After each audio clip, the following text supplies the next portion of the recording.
There are many elements that go into creating an unforgettable shot. The shot size, the framing, the camera angle. In our last episode, we talked about how focal length, or depth of field, modifies how a shot looks. But in this episode, we'll cover how camera equipment affects how a shot feels, and how choosing the right camera gear can make or break a scene. This is episode 5 of the Shot List. Camera gear. Action!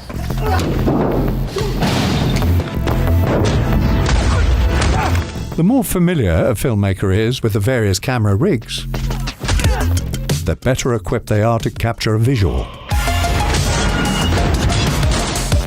In this video, we'll be examining 12 types of camera rigs and gear, working our way from the most fundamental to some of the most unique ways to film a shot. Along the way, we'll update a shot list made in Studio Binder, which you can download and reference in your next project. Let's start with the most basic of camera rigs, the handheld shot. Many handheld shots are taken with a shoulder rig, like this, or an easy rig. The movement of a handheld shot is meant to be shaky.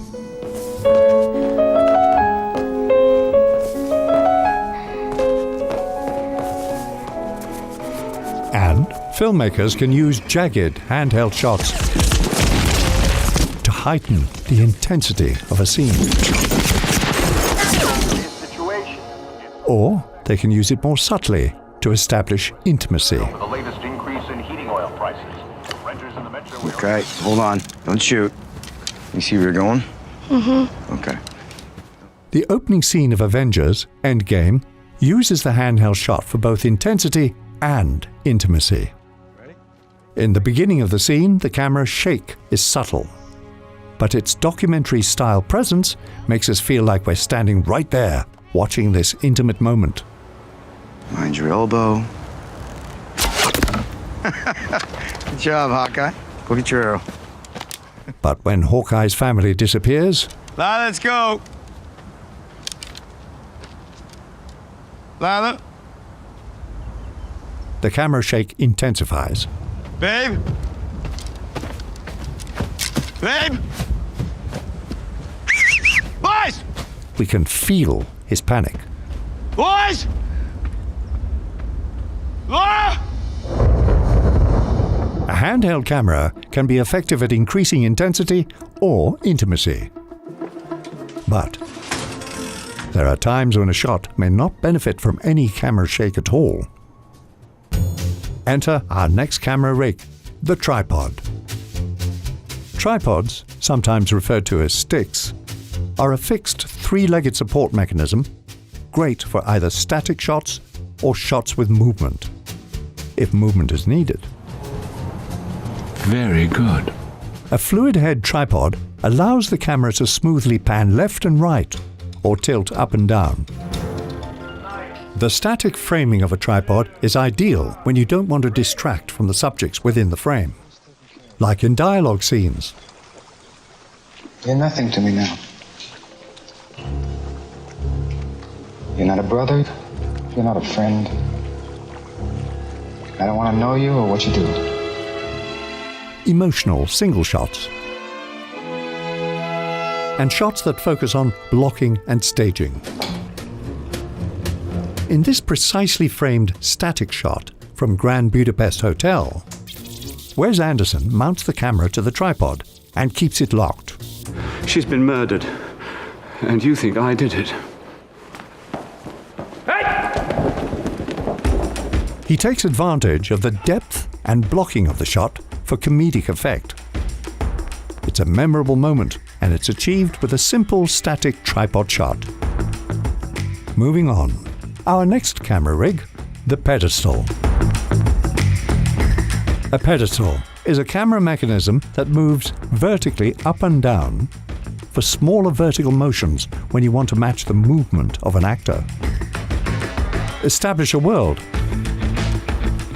or to build suspense.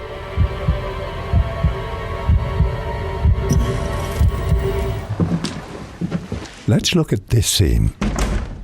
Are you aware of the job I've been ordered to carry out in France? Yes, but the Germans looked through my house 9 months ago for hiding Jews and found nothing. Yeah.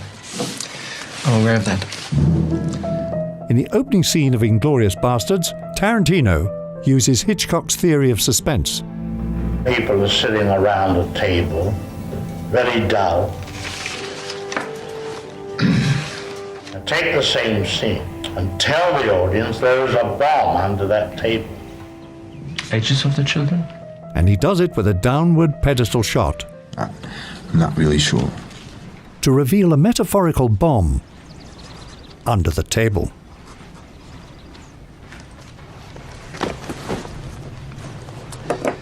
Well, I guess that should do it.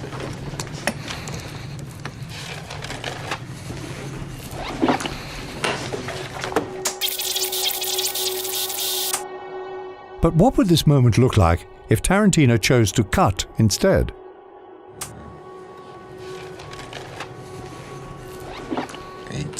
Or 19. I'm not really sure. Not nearly as suspenseful, is it? The slow movement of the pedestal shows how brilliantly this camera rig can build suspense.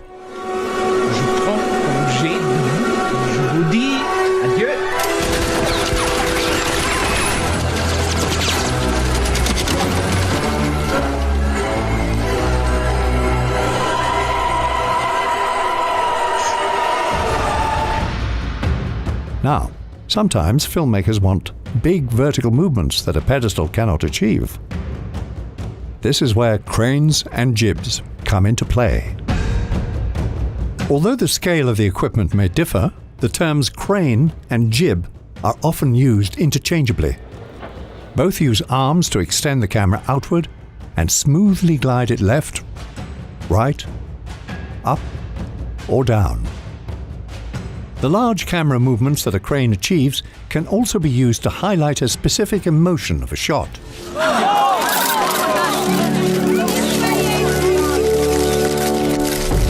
Whether it be isolation, freedom, or spectacle, as seen in Spectre. This crane captures the scene's production design.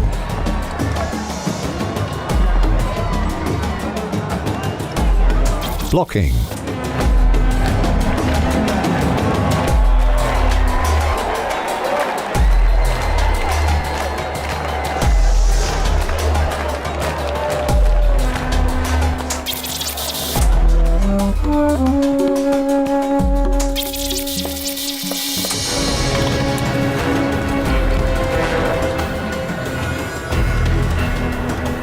And camera movement.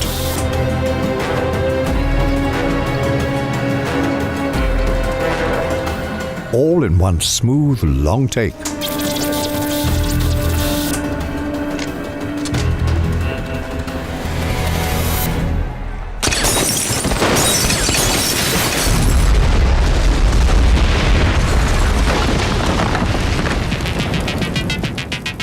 But if you're looking to capture an extreme high angle or overhead, but don't have a camera crane at the ready, our next camera equipment provides the answer. Overhead rigs. An overhead rig can capture perfect top-down shots in a variety of scenarios, within a variety of budgets. An overhead shot like this is great for communicating details within inserts, POVs, and God view shots.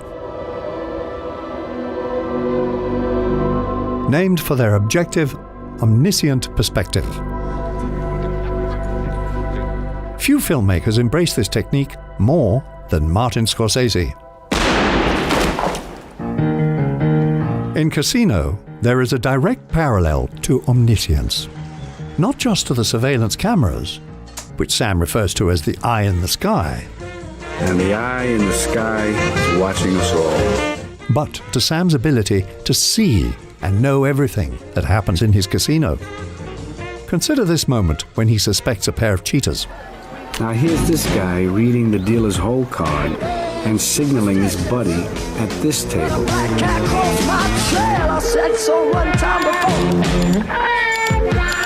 With an overhead shot like this, we recognize Sam as the all-knowing, all-powerful casino boss that he is.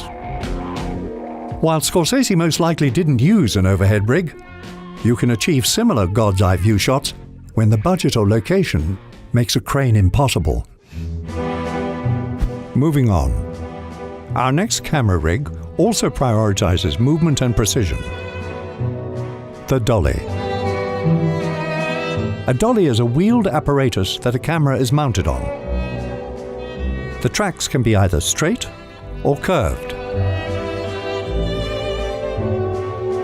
The dolly is perfect when you need to smoothly push into a character, or pull out, or track their lateral movements as they are walking, running, or fighting. Dollies require heavy equipment and operational effort. As a result, camera sliders have become a practical and economical alternative that achieves a smaller but similar effect. Or, if you need to cover long distances or glide past obstructions, like trees, you might also consider a cable cam.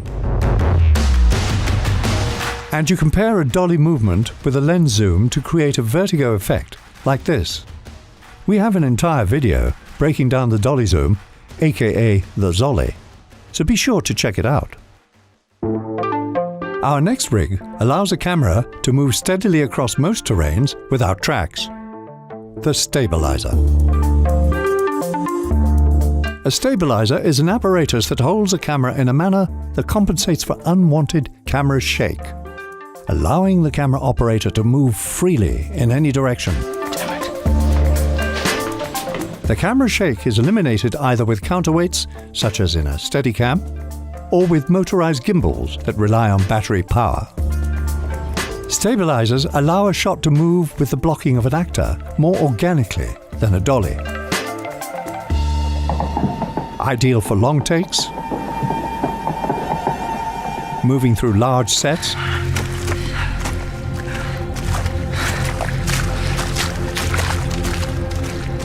or complex tracking shots, as demonstrated in Parasite. In the most pivotal scene of the film, this Steadicam shot builds an incredible amount of suspense. It moves through the tightest of spaces quickly and smoothly, in a way no other type of camera gear or rig could achieve. Finally, landing on the film's plot twist. 이게 다 뭐야? 압니다. 황당하신 거. But what if your scene calls for a more subjective camera movement, one that creates a sense of imbalance? That's where the Snoricam comes in. A Snoricam, also referred to as the chest cam, body cam, or body mount, is a device that rigs the camera to the body of an actor.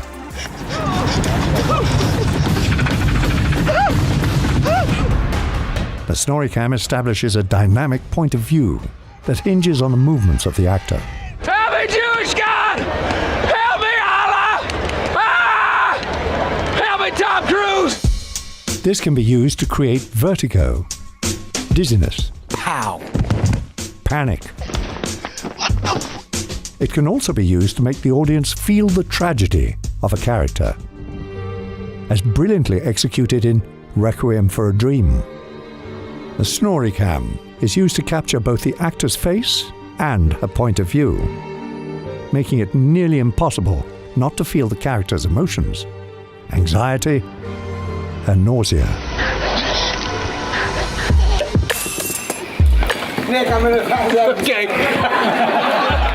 The Snoricam is a very specialized camera rig. When used in the right context, it can completely immerse the audience into a character's experience. While a Snoricam shot depends on the movement of an actor, our next camera rig depends on the movement of a vehicle. Vehicle mounts. A vehicle mount is a camera rig that simply mounts a camera to a fixed point on a vehicle. Vehicle mounts are used for cars,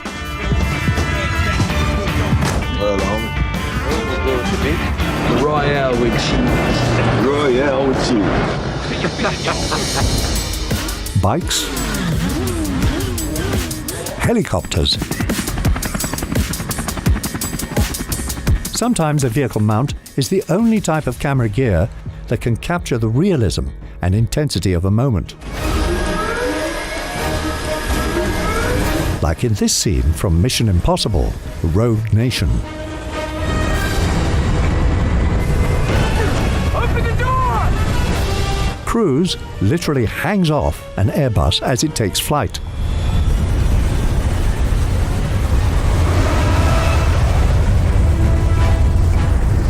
And since it's unlikely any camera operator will willingly strap themselves to a plane, a vehicle mount is the only way to capture this moment. No CG here. Speaking of planes, let's take to the air with our next type of camera gear.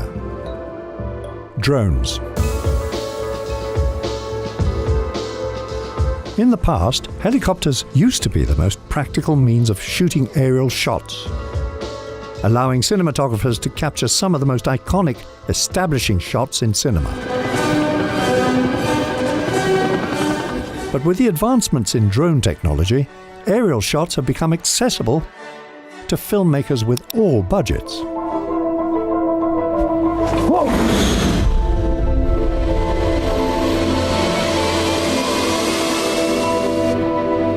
Drones can capture a wide variety of aerial shots, like grand establishing shots, wild chase scenes,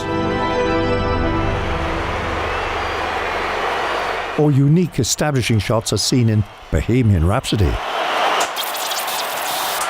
This scene seamlessly combines the use of a drone and a crane in a single shot, from a large swooping aerial into a close-up.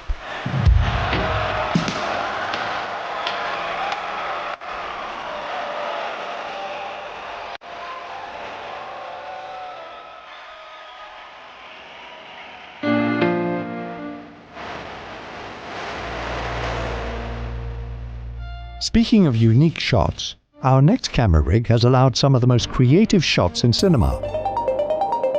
Let's take a look at motion control. Motion control is a device that allows for the complete control and precise repetition of camera movement. It effectively captures time-lapse shots. This is gonna be a good night. Everyone's saying different things to me, different things to me. And stop-motion animation relies heavily on motion control cameras. But its most common use in film today is for visual effects. By using motion control, two shots can be taken with the exact same camera movement and precise framing. David Fincher uses motion control masterfully in The Social Network. He used motion control to replicate precise camera movements so VFX artists could create the Winklevoss twins in post. And Army, I need you to assume the same position that Josh has right now, and then I need you guys to swap. I need to see if there's any difference in height for the B camera. The result is effective and convincing. Mark? You Mark Zuckerberg? Yeah. You guys look like you spent some time at the gym. We have to. Why? We were a crew. And cut it. Save that one. Cutting. So, we've covered how to shoot on land and in the air. Let's dive into how to shoot underwater. Underwater camera housing. Underwater camera housing is a completely waterproof case that allows control of the camera when fully submerged in water. It enables filmmakers to capture the suspense and action. Oh, I don't know where it is. I told her that you were. For my next trick! I'm gonna f***ing kill myself.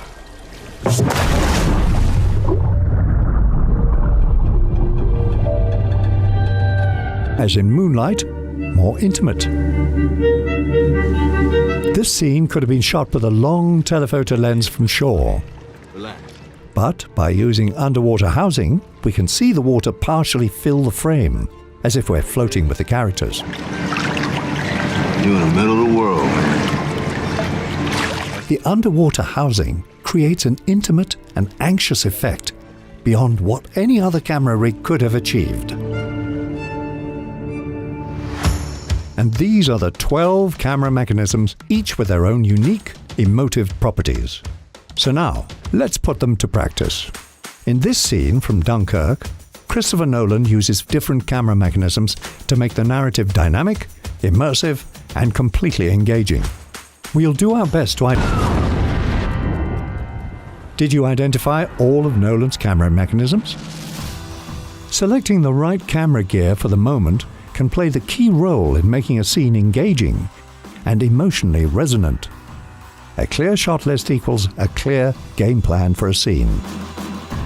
You can do it with free shot listing software like Studio Binder, where all of these camera mechanisms are listed out for you.